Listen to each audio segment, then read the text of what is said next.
System का सच, एक आवाज भ्रष्ट सिस्टम तथा गोदी मीडिया के खिलाफ।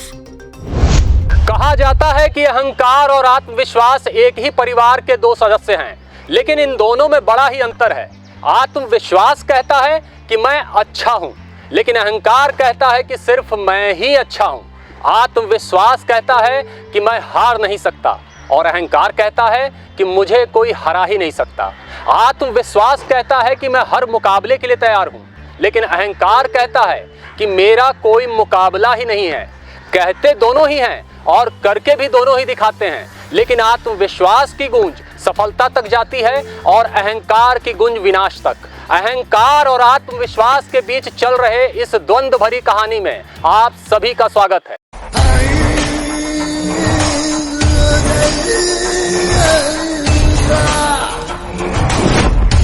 एक अनुमान के मुताबिक हमारे देश भारत का कुल क्षेत्रफल लगभग 81.11 करोड़ एकड़ है और पाकिस्तान का 21.79 करोड़ एकड़। यदि वक्फ बोर्ड की बात की जाए तो एक अनुमान के मुताबिक भारत में वक्फ बोर्ड के पास 6 लाख एकड़ या उससे भी अधिक की जमीन हो सकती है। मतलब पाकिस्तान की कुल जमीन का लगभग 1/3 हिस्सा भारत में ऐसा है जिसे वक्फ की जमीन कहा जा सकता है। मतलब साफ है कि भारत में वक्फ की जमीनों को लेकर भ्रम और उलझन की बहुत बड़ी स्थिति बनी हुई है, और शायद इसलिए जब महाकुंभ की जमीन पर वक्फ बोर्ड ने अपना दावा ठोका तब सूबे के मुखिया सीएम योगी ने आगे आकर वक्फ बोर्ड को आड़े हाथों लेना शुरू कर दिया। वक्फ बोर्ड है या कोई माफियाओं का बोर्ड है, याद रखना, एक एक इंच लैंड लेंगे। ब्रिटानिया हुकूमत के दौरान अंग्रेजों ने भारत में वक्फ बोर्ड की स्थापना सन 1832 में की थी, लेकिन वक्फ बोर्ड के गठन के बाद वक्फ संपत्तियों में भ्रष्टाचार, घालमेल, गलत उपयोग और निगरानी का अभाव जैसी समस्याएं आनी शुरू हो गईं। आजाद होने के बाद भारत में वक्फ संपत्तियों के प्रबंधन और संरक्षण के लिए वक्फ बोर्ड एक्ट सन 1954 में पारित किया गया और जरूरत महसूस होने पर सन 1995 में इसमें संशोधन भी किया गया। भारत में वक्फ बोर्ड की जमीनों का बड़ा लंबा चौड़ा इतिहास है, लेकिन आज के इस एपिसोड में हम आपको लिए चलते हैं गोरखपुर, जहां अनुमान के मुताबिक लगभग 100 से 150 वक्फ नंबर मौजूद हैं और इन वक्फ नंबरों में करोड़ों अरबों की जमीन बतौर वक्फ संपत्ति दर्ज है।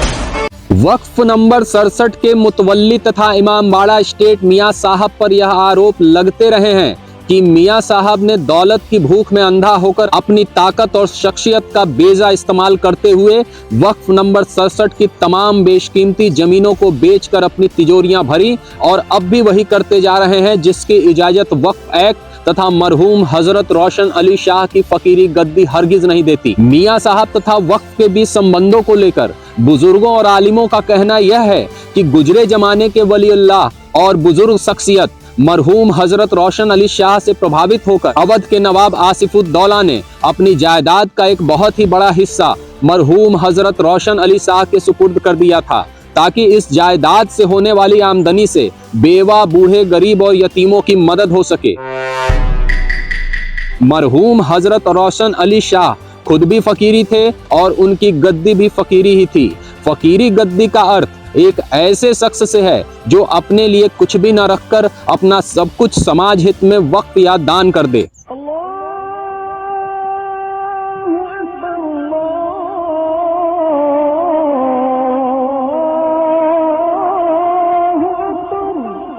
बताया जाता है कि मियां साहब के पूर्वजों के जरिए ही मियां साहब को मरहूम हजरत रोशन अली शाह की फकीरी गद्दी नसीब हुई।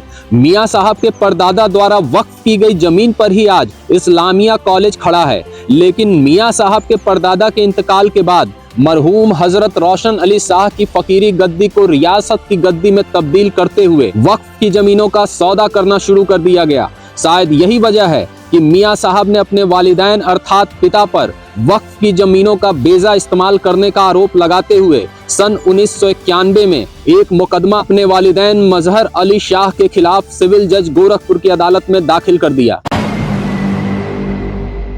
गोरखपुर के वक्फ नंबरों में वक्फ नंबर 67 सबसे बड़ा और अलल खैर वक्फ है, जिसके इकलौते मुतवल्ली हैं अदनान फर्रुख अली शाह उर्फ मियां साहब। मियां साहब ने वक्फ की जमीनों को अपने वालिदैन की खराब नीयत से बचाने के लिए गोरखपुर स्थित वक्फ जमीनों की एक अधूरी लिस्ट भी अदालत में दाखिल की थी। तो क्या वाकई मियां साहब वक्फ जायदादों को अपने वालिदैन की खराब नीयत से बचाना चाहते थे, या फिर मियां साहब की नीयत खुद ही वक्फ जायदादों को लेकर बद हो गई थी? हालात और सबूत तो यही बताते हैं कि मियां साहब ने वक्फ जायदादों से कभी कोई बड़ा काम गरीबों, मजलूमों, बेवाओं और यतीमों के लिए नहीं किया, बल्कि वक्फ जायदादों को बेच कर सिर्फ और सिर्फ मियां साहब अपनी तिजोरियां ही भरते रहे। मियां साहब ने अपने वालिदैन के खिलाफ दायर मुकदमे में वक्फ संपत्तियों की जिस अधूरी सूची को अदालत के सामने रखा था, उस सूची में बड़ी से बड़ी प्रॉपर्टी का किराया महज 100, 200, 500 रुपए दिखाया गया है। गोरखपुर के बैंक रोड स्थित एक बड़ी प्रॉपर्टी पर स्टार हॉस्पिटल भी वक्फ की संपत्ति है, जिसके बारे में जानकार बताते हैं कि इस बड़े आलीशान हॉस्पिटल का किराया महज 5 या 7 हजार रुपए है। क्या वाकई में वक्फ की इतनी बड़ी बेशकीमती जायदादों का किराया सिर्फ उतना ही वसूला जा रहा है जितना कागजों में दिखाई दे रहा है, या फिर माजरा कुछ और है? जानकार बताते हैं कि कागजों में दर्ज 100, 200, 500 या 1000 का किराया तो वक्फ बोर्ड तक पहुंचाया जा रहा है, लेकिन असल किराया जो अंडर टेबल लिया जा रहा है, वो किराया वक्फ लुटेरों की तिजोरियों तक पहुंच रहा है। वक्फ जायदादों पर मियां साहब के वालिदैन मजहर अली शाह की नीयत बद थी, ऐसा आरोप खुद मियां साहब द्वारा लगाया गया था, लेकिन सबूत बताते हैं कि वक्फ जायदादें तो खुद मियां साहब की बदनीयती का शिकार हो रही हैं। वक्फ नंबर 67 की एक प्रॉपर्टी कसिया रोड सिविल लाइंस की मुख्य सड़क पर मौजूद है, जिसका कुल रकबा 30,000 स्क्वायर फीट है। इस 30,000 स्क्वायर फीट के कुछ हिस्से पर अंग्रेजों के समय से एक लाल कोठी मौजूद हुआ करती थी। आज कहाँ है वह लाल कोठी? रातों रात इस लाल कोठी को जमीन निगल गई या जिन्न, ये तो मियां साहब ही बताएंगे, क्योंकि वक्फ नंबर 67 के इस करोड़ों अरबों की जमीन को संरक्षित करने की जिम्मेदारी बतौर मुतवल्ली सिर्फ और सिर्फ मियां साहब की ही है। मियां साहब यह तो नहीं बता रहे कि इस 30,000 स्क्वायर फुट जमीन के एक हिस्से पर बनी लाल कोठी को आखिर कौन निगल गया, लेकिन हम आपको बताते हैं कि इस बेशकीमती जमीन समेत इस लाल कोठी को निगल जाने वाले बौद्धिक बदमाश लोग आखिर कौन हैं? 16 नवंबर 2016 को वक्फ नंबर 67 के इस बेशकीमती प्रॉपर्टी का बिल्डर एग्रीमेंट मियां साहब ने आर्बिट बिल्डर के पार्टनर अभिषेक अग्रवाल और आनंद मिश्रा के साथ किया। इस एग्रीमेंट में 65% के पार्टनर आर्बिट बिल्डर और 35% के पार्टनर मियां साहब खुद थे।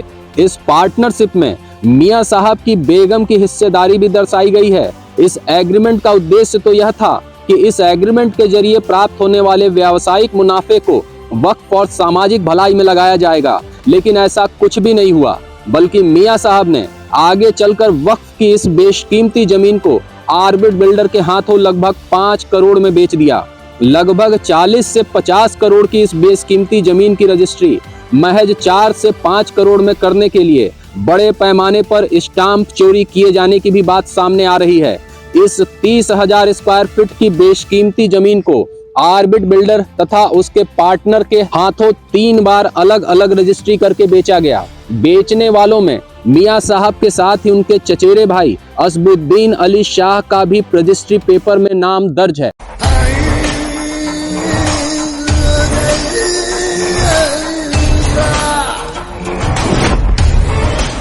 सब कुछ मैनेज कर लेने का इतना बड़ा अहंकार मियां साहब और आर्बिट बिल्डर के सर पर सवार था कि सिविल लाइंस की इस 30,000 स्क्वायर फीट जमीन को वक्फ संपत्ति जानने के बाद भी इसे खरीदने और बेचने का हौसला जुटा लिया गया। आर्बिट बिल्डर के पार्टनर आनंद मिश्रा का हौसला और अहंकार तो इसलिए बड़ा है क्योंकि इनकी रिश्तेदारी एक पूर्व एमएलसी के जरिए पूर्वांचल के उस बाहुबली से जाकर कनेक्ट होती है जिसे गोरखपुर को अपराध की नर्सरी बनाने का श्रेय जाता है। ये वही आर्बिट बिल्डर्स हैं जिनके गोरखपुर से लेकर लखनऊ तक के सभी ठिकानों पर कुछ महीने पहले इनकम टैक्स की एक बड़ी रेड पड़ी थी।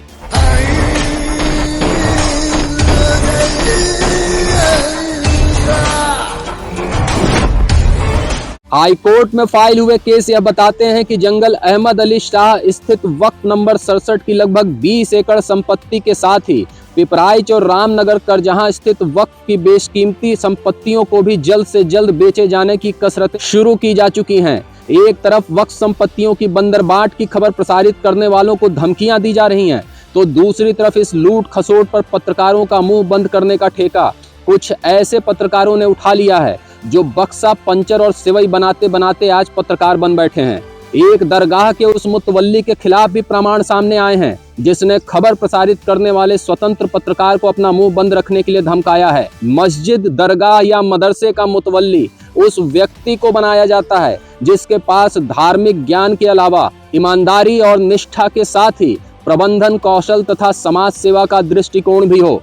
लेकिन आपको जानकर बड़ा ताज्जुब होगा कि ये मुतवल्ली महोदय के मुंह में धार्मिक ज्ञान की जगह गालियां हैं और ईमानदारी तथा निष्ठा के नाम पर मारपीट, तोड़फोड़ और आर्म्स एक्ट के मुकदमे हैं। हाँ, प्रबंधन कौशल तो इनमें इतना कूट कूट कर भरा हुआ है कि अपने ऊपर दर्ज तमाम मुकदमों के बावजूद इनका पासपोर्ट और असलहे का लाइसेंस दोनों बन चुका है। इसमें कोई शक नहीं कि मियां साहब गोरखपुर के प्रसिद्ध धार्मिक और सामाजिक परिवार से ताल्लुक रखते हैं। इनके पूर्वजों का इतिहास काफी गहरा तथा महत्वपूर्ण रहा है और इनका योगदान भी समाज में बड़ा रहा है। लेकिन वक्फ जायदादों की सौदेबाजी तथा अपने वालिदैन पर किए गए मुकदमे का एक बड़ा प्रश्न चिन्ह आज भी उनकी शख्सियत पर लगा हुआ है। वक्फ जायदादों के लूट खसोट की कहानी काफी लंबी है। इस कहानी के किरदार के रूप में आर्बिट बिल्डर समेत अपराधों की चादर ओढ़े एक खास मुतवल्ली और दलाली की चाशनी में लिपटे कुछ बक्सा और सिवई बनाने वाले पत्रकारों की जीवनी काफी सनसनीखेज और दिलचस्प है।